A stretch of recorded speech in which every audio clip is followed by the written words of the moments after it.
If we don't figure out how to protect nature, civilization could end. And that's not even the worst outcome. Thanks for watching and thanks for subscribing. There's a piece of the New York Times today titled "Time to Panic." The planet is warming. It's by David Wallace Wells. He's got a new book out called The Uninhabitable Earth, Life After Warming. And the subtitle is "The Planet is Getting Warmer in Catastrophic Ways, and Fear May Be the Only Thing That Saves Us." You know, climate change is actually a real emergency, not a phony baloney one like Trump's wall. The planet has already warmed 1 degree. 2 degrees could be a civilization-ending event. It could throw us back to the Stone Age. Right now, that 1 degree of warming is killing people all over the world and is getting worse far faster than anybody except the real doomsayers were projecting. The worst case expectations. Every 5 years, the IPCC does a report. And every year they offer best case, probable case, and worst case scenarios. And every year, every 5 years, when we look back at the last report from 5 years previously, what has happened has been worse than the worst case scenario. I'm pretty sure without exception. We're going to have Michael Mann on in a couple of days, day after tomorrow, to talk a little more about this. But this is literally killing people. I mean, Americans are dying, whether it's in wildfires in California or mile-wide tornadoes in Oklahoma or hurricanes in Puerto Rico and in Florida or in the Gulf of Mexico. Americans literally are dying. People around the world are dying. Climate refugees are a thing now. It's real. The whole mess in the Middle East, the so-called Arab Spring, wasn't, some wonderful hope for democracy. It was kicked off by a massive increase in the price of bread in Tunisia. And the street vendor lit himself on fire, but it wasn't just him. It was everybody was really upset. Why was the price of bread so high? And bread is a staple food in that area, right? Why had that price gone up? It had gone up because the desert had moved 100 miles south and wiped out hundreds of millions of acres of farmland. And so the price of food went up. As the price of food went up, all these countries across northern Africa became destabilized. And people died. Literally millions of people have died now as a result of climate change. And the United States has spent, according to Donald Trump, $7 trillion, according to the Pentagon, $5.6 trillion on stupid and unnecessary wars in that region, responding to conflicts that in many cases started with climate change. And meanwhile, we got fossil fuel billionaires and their companies accumulating money faster than we ever thought possible. And they're spending, they're literally making billions, and they're spending millions to buy politicians and to buy public opinion. When the Washington state, just north of me here, tried to pass a carbon tax last year, it was on the November ballot. They had this old Republican Secretary of State who looks like Mr. Rogers. What a nice guy. He talks real nice. Never mentioned he was a Republican, never once. And said, oh, this giant tax, it's open-ended. These panels are going to spend the money and they're not going to tell you how. And these essentially lies from the fossil fuel industry, fear-mongering, incomplete data at the very best. And they spent a few $1,000,000 here and there doing these kind of things, these kind of lies on TV. People voted down the carbon tax so they can continue making their profits and continue destroying the earth. We have to deal with climate change as if it was a moral crime. We have to strip any vestige of respectability from any politician who denies climate change is happening. We have to strip all of the subsidies from the fossil fuel industry. We're supporting this industry to the tune of hundreds of billions of dollars a year just in the United States, trillions of dollars a year worldwide. We're supporting this industry that is killing the planet and us. And we need to immediately tax carbon while rolling out a new Green New Deal.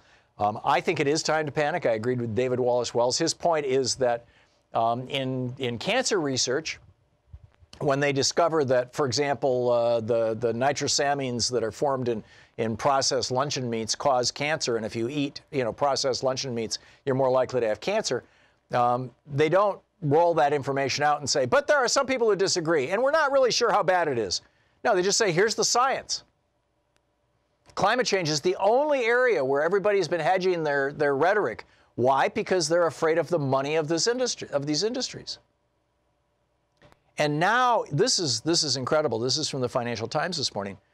Janet Yellen, the last chair of the Federal Reserve, right, one of the smartest economists in the world, and, you know, prior to leaving her position, one of the most powerful, and morally still one of the most powerful.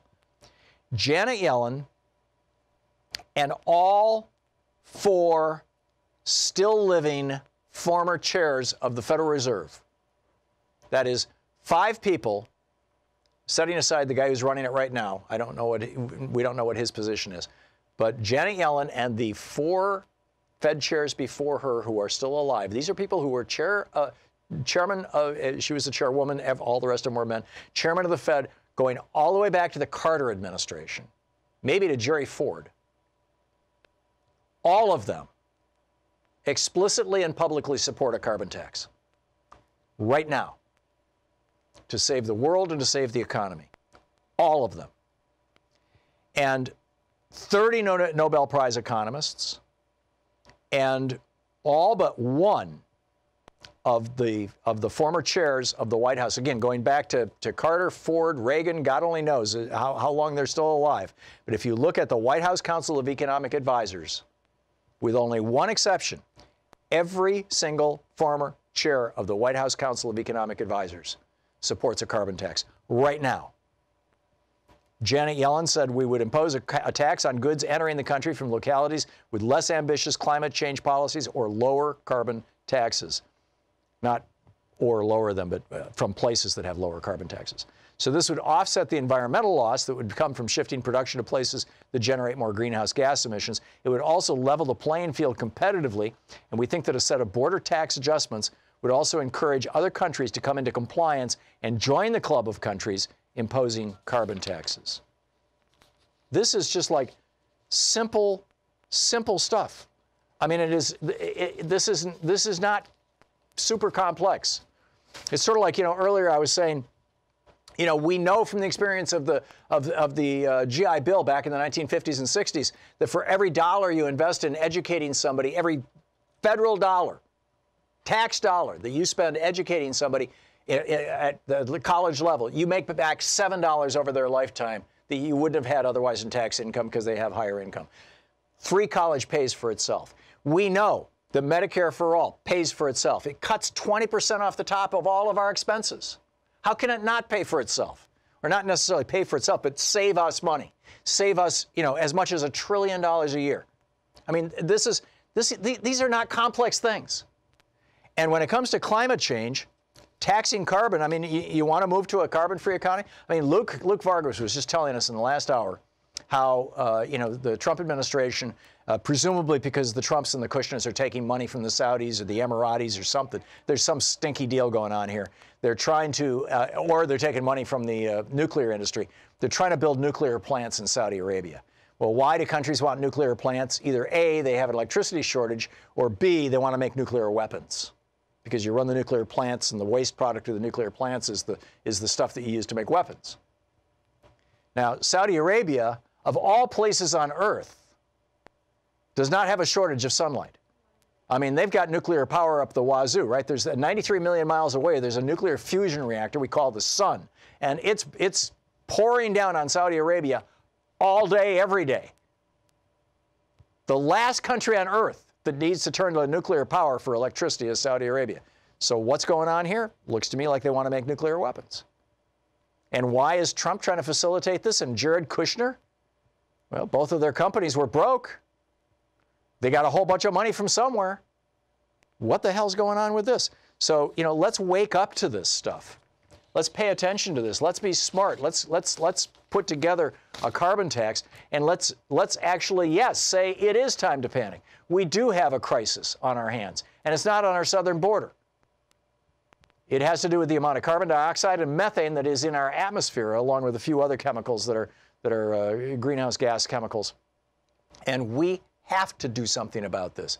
If we fail to do something about this, our children, our grandchildren, And we ourselves, those of us who are, you know, young enough to plan on still being alive in 30, 40 years, may well be living in a world in which we literally do not have what we call civilization right now. This is an existential emergency. We do need to respond to it. And we need to make sure that it plays a prominent role in the politics as we lead into this presidential election.